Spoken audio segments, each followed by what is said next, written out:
Terus aku bilang, aku pamit duluan ya. Oh mau kemana Gis? Mau ke psikolog. Terus kayak zing, hening semua.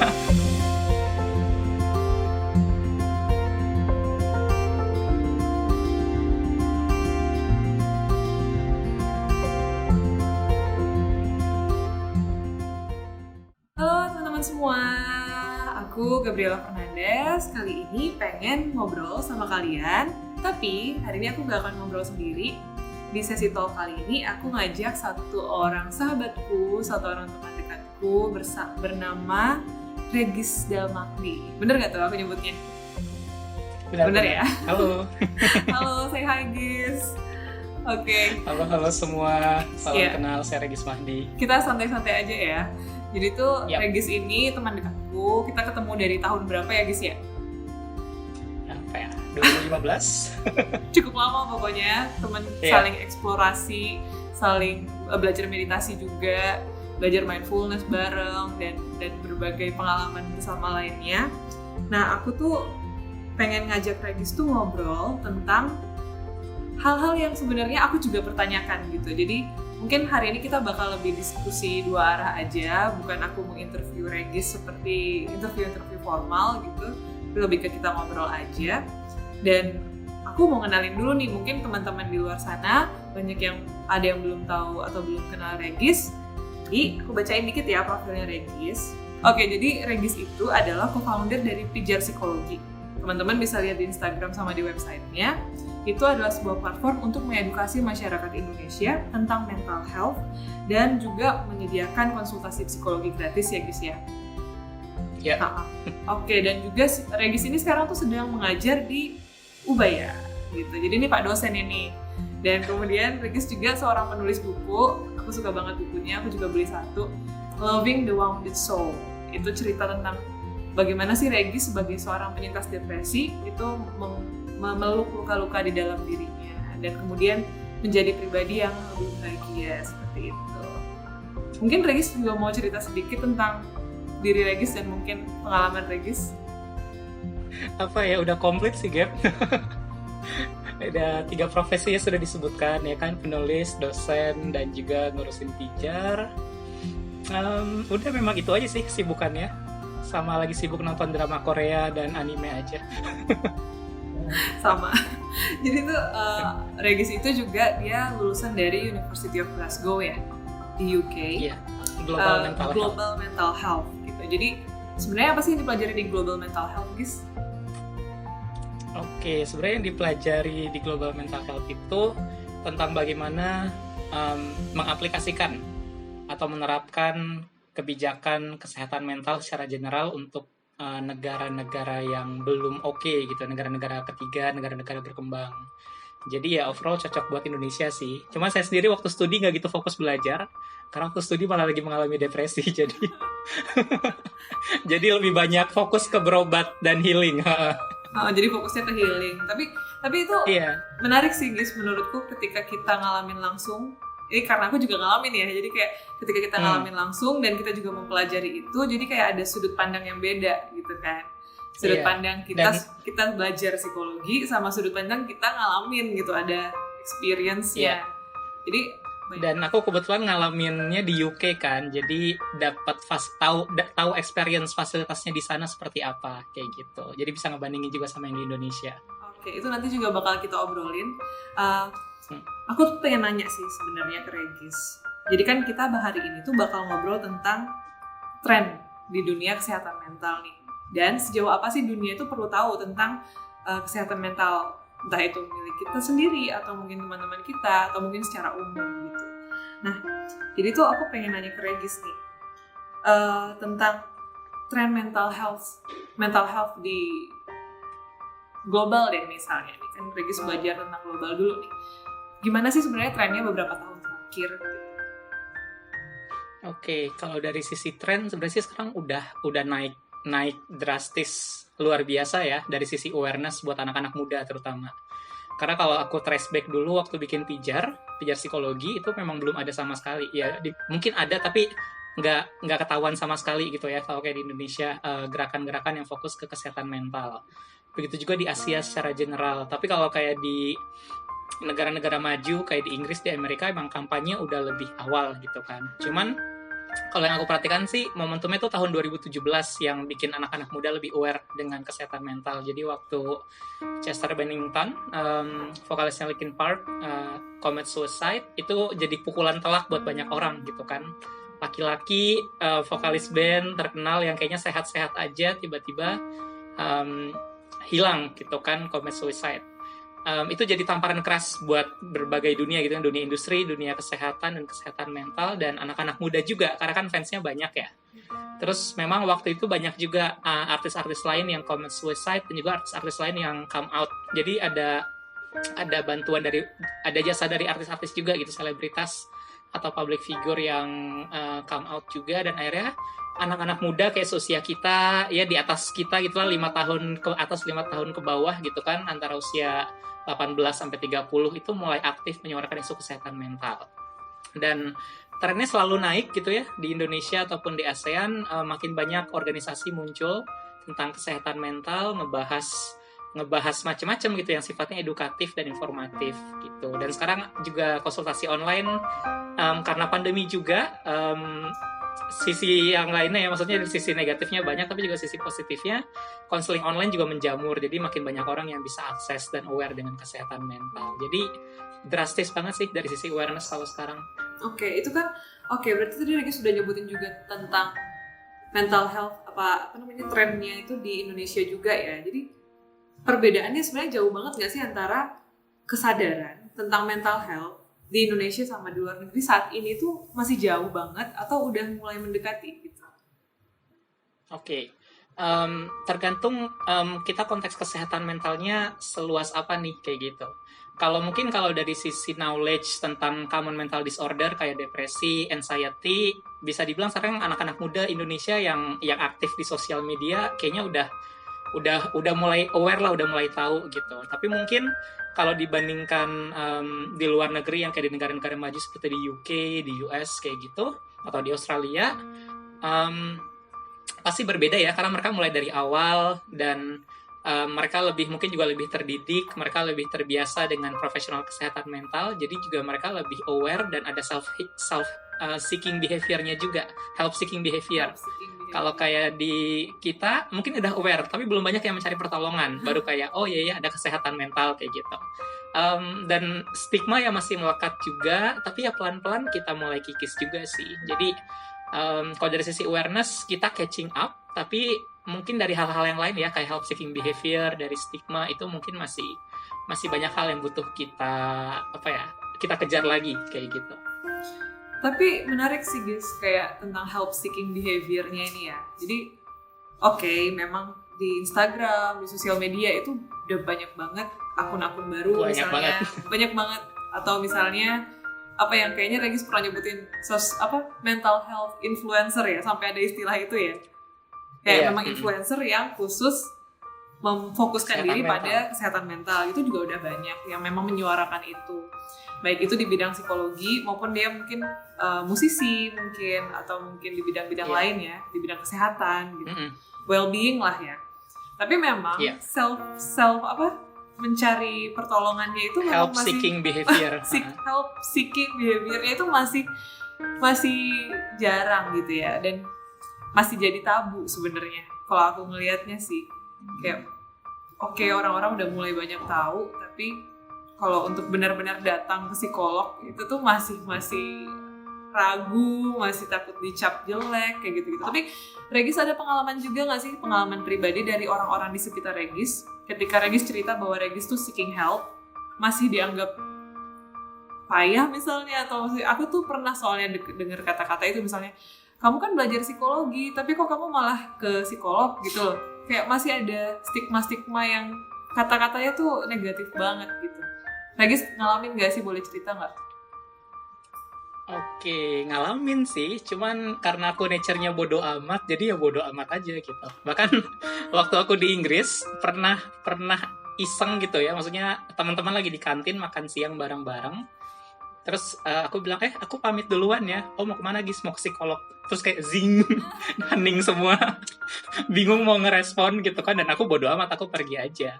Biarpun di belakang layar aku tahu gitu, ada orang-orang yang ngomongin kayak, Regis kenapa sih, emang dia punya masalah apa sih, kok apa sih berlebihan banget, emang dia cowok, maksudnya kayak gitulah, cowok kesehatan mental, kayak aku tahu, aku digosipin juga di belakang, sempat ada periode-periode seperti itu, tapi ya bodo amat gitu, karena kalau aku pribadi memang punya tujuan yang kuat untuk mengedukasi, dan aku pikir aku justru punya posisi yang oke sebagai laki-laki, anak psikologi gitu kan, terus aku minta pertolongan, itu kan akan menjadi pertanyaan banyak orang, jadi aku malah sengaja gitu buka-bukaan aku nyari pertolongan.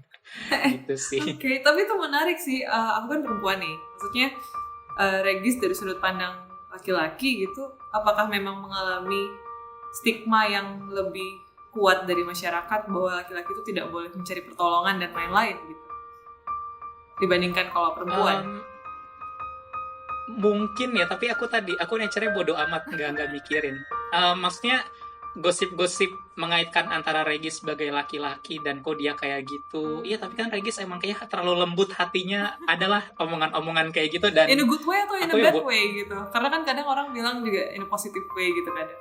I think in a bad way. Kalau waktu aku dengar gosip-gosipnya kayak iya dia terlalu lembut, lemah banget. Jadi arahnya arah-arah yang kesana kayak gitu. Cuman aku beneran bodo amat saat itu, karena boleh aku bilang gitu ya, mungkin ini terdengar ekstrim, tapi it's a matter of life and death gitu kan. Jadi ini hidupku gitu. Kalau aku nggak seeking pertolongan, aku nggak cari pertolongan, ya bisa kacau hidupku kayak gitu kan, outcome-nya. Jadi aku udah bodo amat banget, dan eventually juga akhirnya ketemu juga teman-teman yang malah support dan ngingetin, Gis hari ini ke psikolog ya, Gis sudah minum obat belum, karena kan aku kan waktu itu sampai minum obat juga, jadi obatnya kan nggak menyenangkan efek sampingnya, tapi aku minta teman-teman dekatku yang akhirnya memang bisa aku percaya, dan mereka bilang, Gis aku oke dengan kamu ke psikolog, aku tahu bla bla bla, dan mereka malah jadi peer support ya, mereka malah yang giliran maksa aku, Gis minum obatnya kayak gitu loh.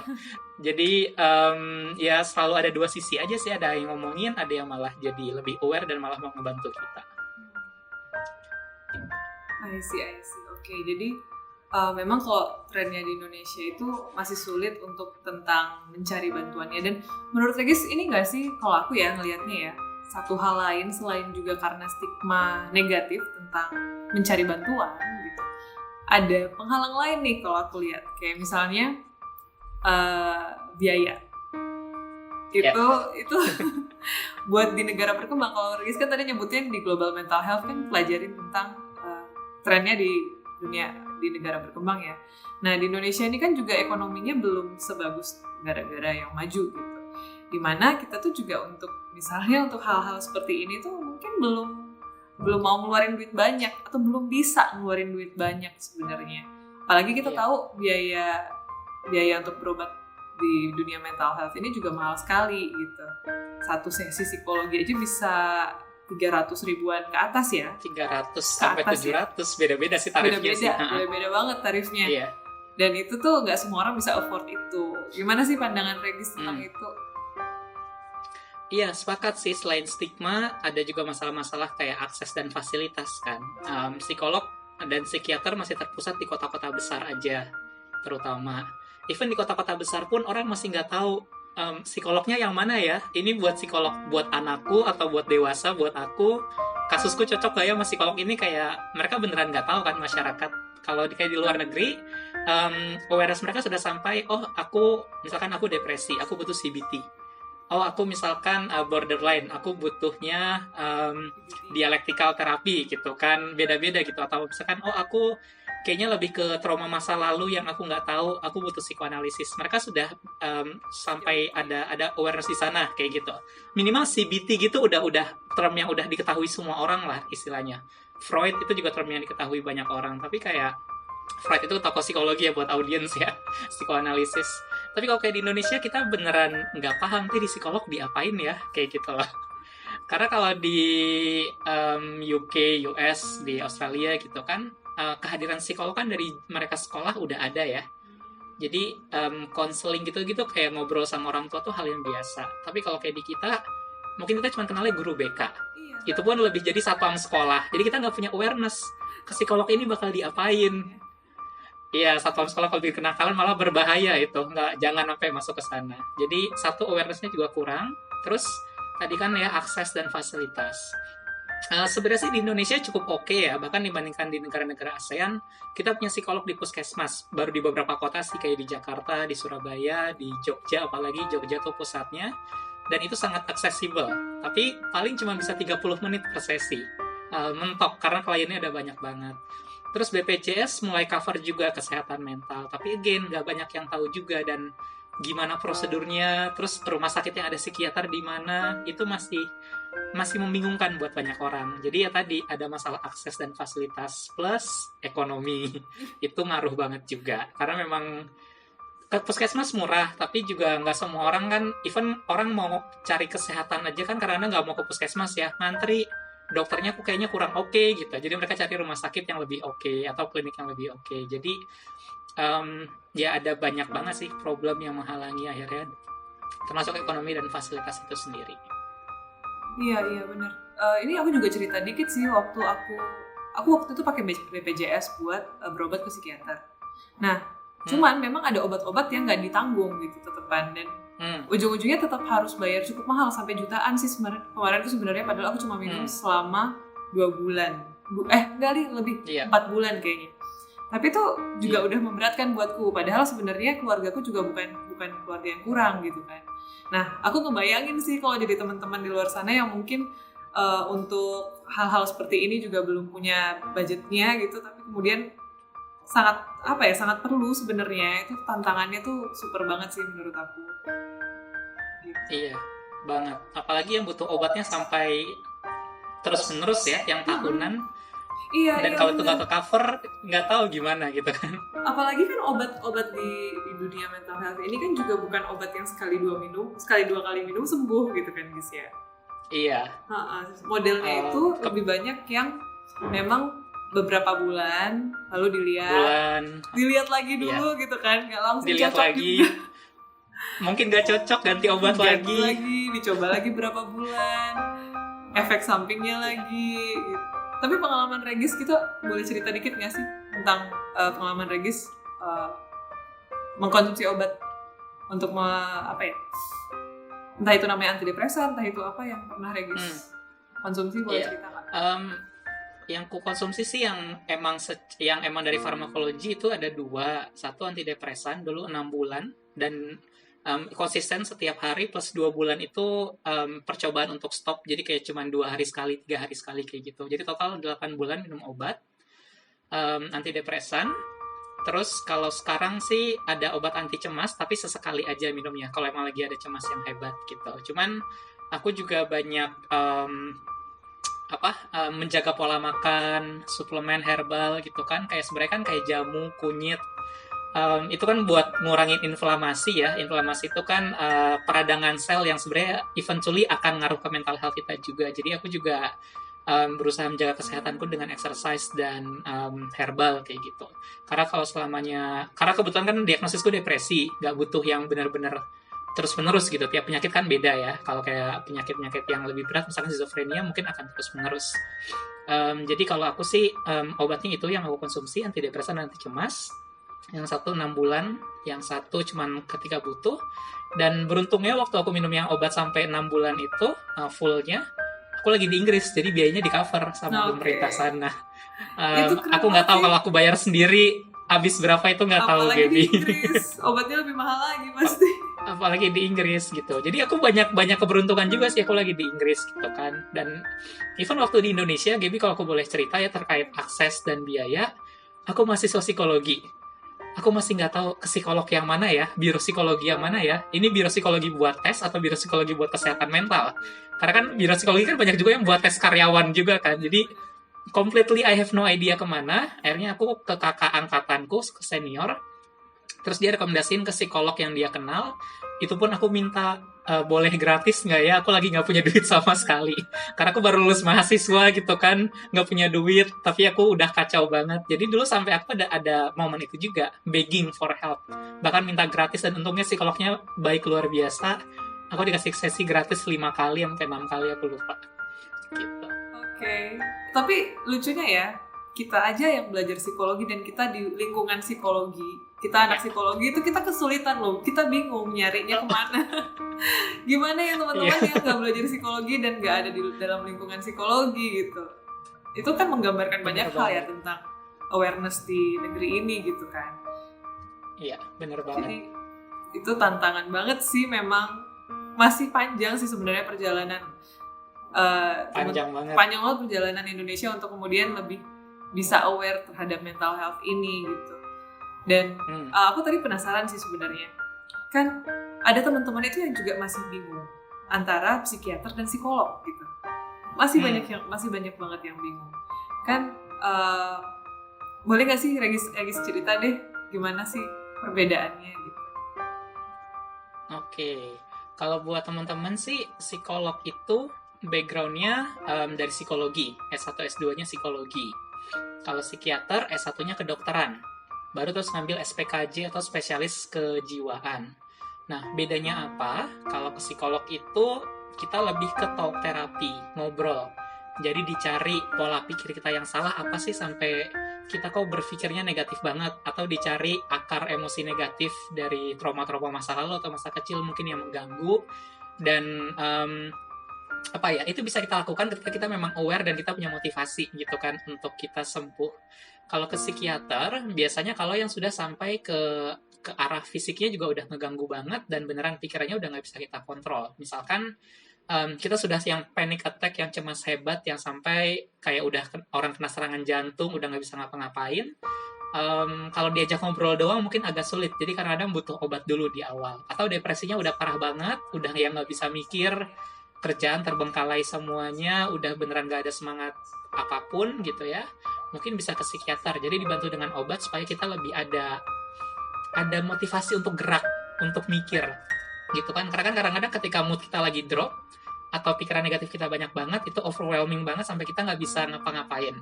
Nah, kadang-kadang kita butuh obat gitu, tapi harus resep psikiater ya, kita butuh resep, obat bener. Untuk jadi nggak bisa beli di apotek sendiri, nggak akan boleh juga. Jadi kita butuh obat supaya kita bisa calm down. Nah, ketika kita udah calm down, baru dibantu dengan terapi oleh psikolog. Aku juga bukan orang yang setuju untuk kasus-kasus kayak depresi misalkan, nggak bagus juga kalau selalu bergantung ke obat juga. Jadi kita juga butuh menghadapi itu dengan ngobrol sama psikolog. Kalau psikiater karena basisnya dokter, dia bukan akan yang ngedengerin masalah kita berjam-jam, karena dia dokter. Basicnya yang 5 menit pasien pergi gitu kan, ganti gitu. Resepnya apa? Jadi ke psikiater kita bisa curhat untuk didiagnosis, bisa setengah jam, 45 menit kalau beruntung. Tapi aku nggak pernah sama psikiater bisa lebih dari 1,5 jam, karena even aku punya kecemasan, oh ya dia dokter, dia sibuk, pasiennya ngantri di belakang gitu kan di rumah sakit. Tapi kalau kayak ke psikolog, kan sistemnya memang sangat ini ya, janjian banget. Jadi kayak, oke guys, kita ada waktu 1,5 jam ke depan. Jadi kita pun relax gitu kan untuk cerita, untuk ngobrol. Jadi bedanya di sana sih.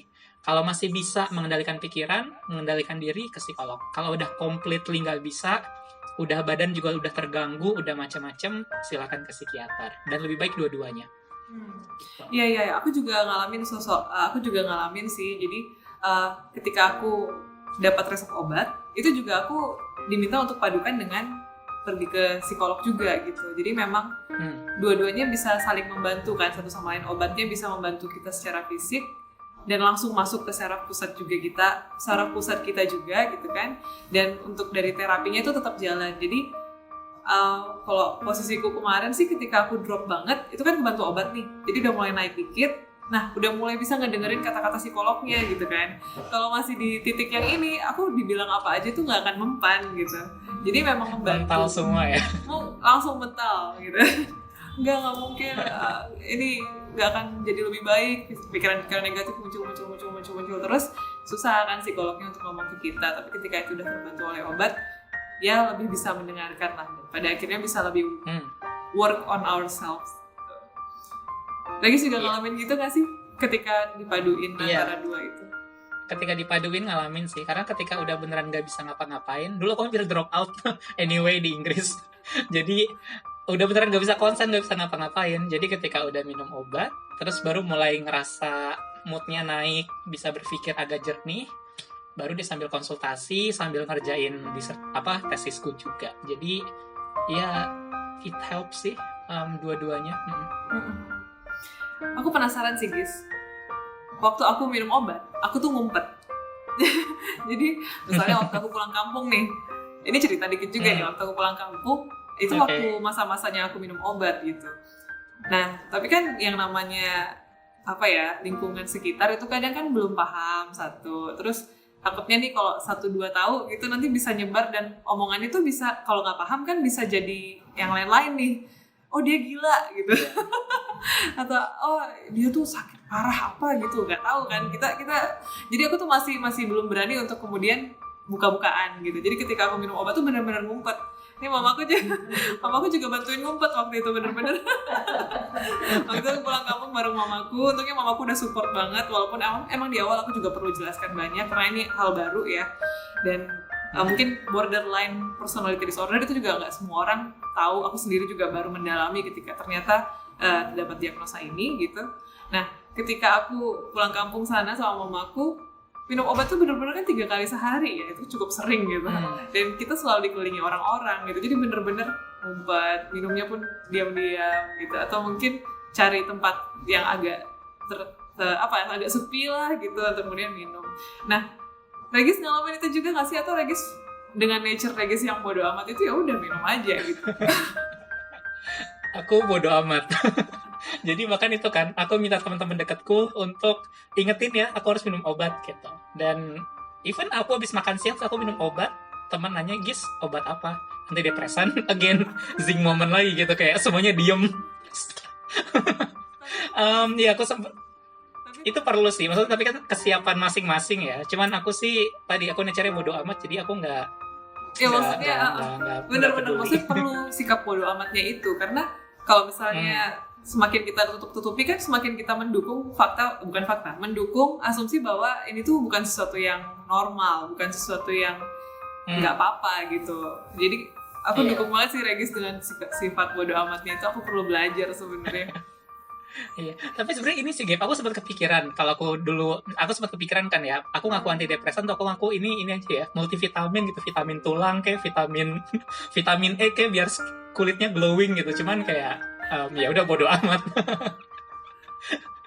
Tapi ya bentuknya juga nggak kelihatan sih sebenarnya. Nggak kelihatan kan bentuknya, jadi kita bisa ngaku itu obat apapun kan, multivitamin atau apa.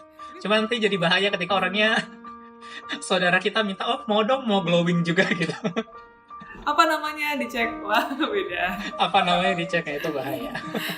Ini sih ya itu kalau mau di ngeles gitu ya itu juga multivitamin kok biar jiwa kita sehat gitu kan. Kita nggak bohong.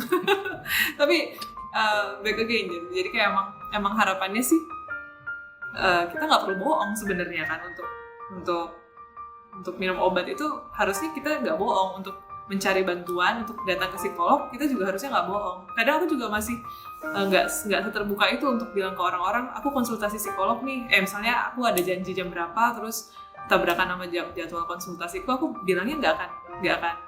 Aku nggak bilang terang-terangan gitu. Aku bilangnya, aku ada janji gitu misalnya. Nah jadi itu apa ya? Nanti akan kita bahas juga kali ya tentang seberapa jauh sih orang tuh perlu tahu gitu. Perlu tahu ya. Itu perlu dibahas sih. Iya. Oke. Kalau masih ngobrolin tentang itu akan kita bahas di part selanjutnya ya guys ya. Tapi kalau ngomongin tentang trennya mental health ini tadi, aku tuh sebenarnya penasaran. Jadi dengan semakin seringnya orang-orang ngomong tentang mental health, orang-orang membahas tentang itu, udah banyak akun-akun yang mulai mengangkat tema itu, banyak influencer yang juga semakin menyebarkan hal itu. Ada nggak sih titik di mana sampai orang-orang tuh nggak mau lagi dengar masalah-masalah kayak gitu? Aku kayak udah misalnya udah bosen, udah jenuh, udah kayak apa sih gitu. Ada nggak sih sampai di titik seperti itu? Atau mungkin dari Regis sendiri cerita, Dek, boleh? Oke. Kalau dari orang-orang aku nggak tahu ya, karena selama ini ngisi seminar ya rame aja gitu kan tentang kesehatan mental, karena audiensnya berbeda-beda. Jadi mungkin mau aku ngisi seminar yang ke-40 gitu ya, webinar ke-40, audiensnya beda dan buat mereka tuh hal pertama dengan kesehatan mental. Tapi dari sisi Regis sebagai pribadi, bosan. Mohon maaf. Tapi maksudnya sebagai manusia kan punya titik jenuh juga ya, kayak gitu ya. Dan even yang aku alamin itu juga yang dialami oleh teman-temanku juga yang aktif sebagai public speaker atau psikolog yang juga di Pijar yang suka ngisi acara. Kita sempat ada ngomong, kalian bosan gak sih dengan tema ini? Iya, udah bosan-bosan minta ampun gitu. Jadi even kadang-kadang kayak udah kayak berasa tape recorder aja, aduh ngomongin ini lagi, pertanyaannya ini lagi, kayak gitu. Um, ya itu sih, jadi dari sisi mungkin dari sisiku sebagai istilahnya apa ya, campaigner gitu ya, public speaker atau apalah, sebenarnya juga cuman public speaker kadang-kadang aja gitu kan, diseling-selingin kerja, tapi even aku aja udah bosen gitu, karena aku juga mikir buat aku pribadi dulu aku bersuara istilahnya come out dengan mental illnessku, nulis buku dan lain-lain, karena saat itu tahun 2017 kan aku 2017 ya pertama kali come out, sampai aku nulis buku 2019 memang belum banyak yang bersuara tentang kesehatan mental. Tapi ketika sekarang 2020-2021 semua orang sudah bersuara, terus aku mikir mungkin ini saatnya aku diam dan coba cari hal lain yang menarik buatku kayak gitu kan. Karena memang natureku bosanan juga sih. Jadi ada faktor itu juga, Gaby.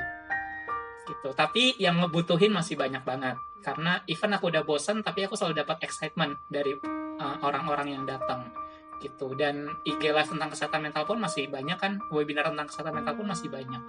Jadi ya begitulah dua sisi. Iya. Soalnya tuh kalau aku ngeliat gini, di Indonesia itu kan orang-orang gampang banget ya mengikuti tema tertentu, tren tertentu gitu. Hashtag Twitter gitu cepat banget berganti gitu. Nah, ada nggak sih kemungkinan justru karena ini menjadi tren, arahnya ya mungkin arahnya agak ke tren gitu, orang-orang nanti ketika trennya udah surut gitu, orang-orang udah males lagi ngomongin gitu, mungkin nggak sih guys menurut? Oke, sempet kepikiran itu, tapi sebenarnya sih nggak akan sih Gaby, karena generasi baru kan selalu tumbuh ya, orang-orang yang butuh pengetahuan gitu kan. Terus yang kedua, karena ini kesehatan, kayak kesehatan mental kan pada intinya kan bagian dari kesehatan. Ini suatu ya aspek yang krusial bagi hidup setiap orang. Jadi aku pikir trennya nggak akan berhenti sih kalau tentang kesehatan mental. Maksudnya mungkin dia nggak akan naik drastis, tapi at least dia ya udah tetap di puncak gitu. Maksudnya tetap di titik yang tinggi, karena ya kayak gym gitu kan, gym, yoga, sempat ada masa-masa naik banget. Sekarang memang semua orang kayak oh ya udah tahu, tapi tetap banyak yang melakukan gitu. Jadi grafiknya mungkin datar kali ya kalau boleh kita asumsikan. Jadi karena itu kesehatan, jadi aku pikir nggak akan yang turun dan semua orang ala bodo amat dengan mental health, nggak. Semua orang akan bilang itu penting, tapi nggak akan seramai pembicaranya, nggak akan seramai seperti 3 tahun belakangan ini gitu sih. I see. Oke. Ini pertanyaan terakhir buat di sesi ini. Jadi menurut Regis, dengan mental health yang udah berkembang menjadi sebuah tren ini, ada nggak sih dampaknya terhadap pelayanan kesehatan mentalnya gitu? Jadi tentang pelayanan psikolognya atau mungkin overall well-being dari orang-orang yang juga membutuhkan bantuan gitu. Kira-kira ada dampaknya nggak sih? Dan dampaknya itu apakah ada yang positif dan negatif atau memang seperti apa? Oke.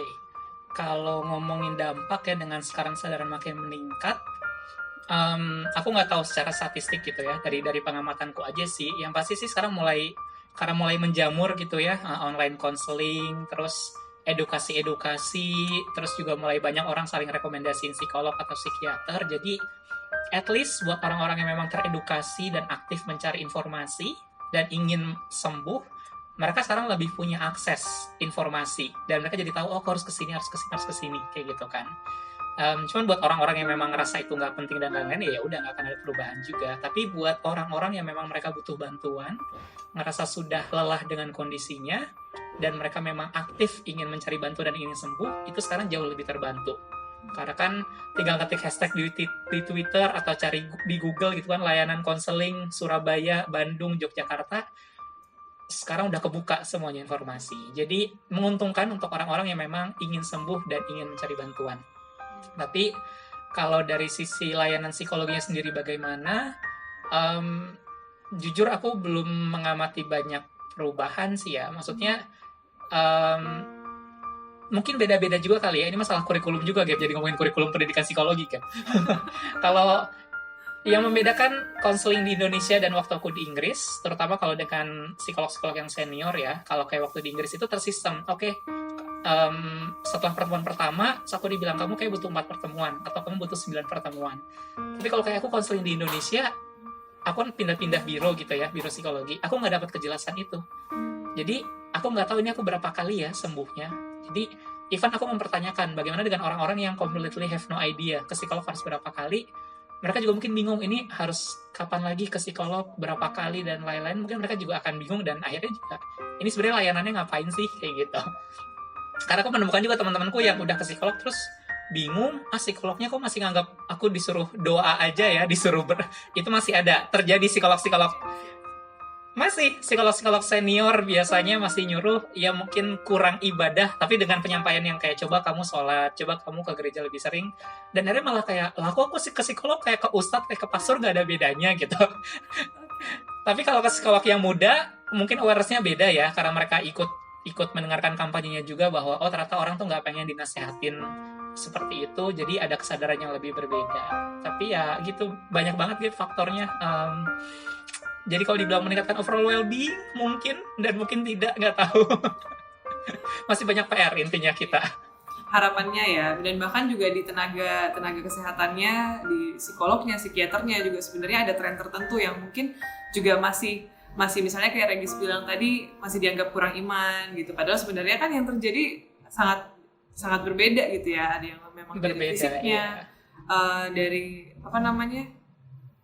hormon atau unsur-unsur di otaknya, saraf, dan lain-lain. Dan bagaimana dari masa kecil kita bertumbuh gitu ya. Jadi banyak banget faktornya gitu. Nggak bisa langsung dipukul palu, kamu tuh kurang iman makanya kamu depresi gitu. Aduh. Oke deh kalau gitu. Oke kalau gitu kita bakal lanjut lagi guys di sesi kedua nih. Jadi di sesi pertama ini mungkin kita bahas ini dulu, tapi kita bakal bahas lebih lanjut lagi di sesi kedua. Thank you banget ya Regis ya. Semoga dengan obrolan kita hari ini bisa membantu menaikkan awareness tentang mental health. Dan juga siapa tahu ada teman-teman yang juga merasakan hal yang sama, bisa merasa terbantu juga dengan nonton video ini gitu. Oke deh, thank you banget ya Regis ya. Sampai bertemu di sesi selanjutnya. Sampai bertemu.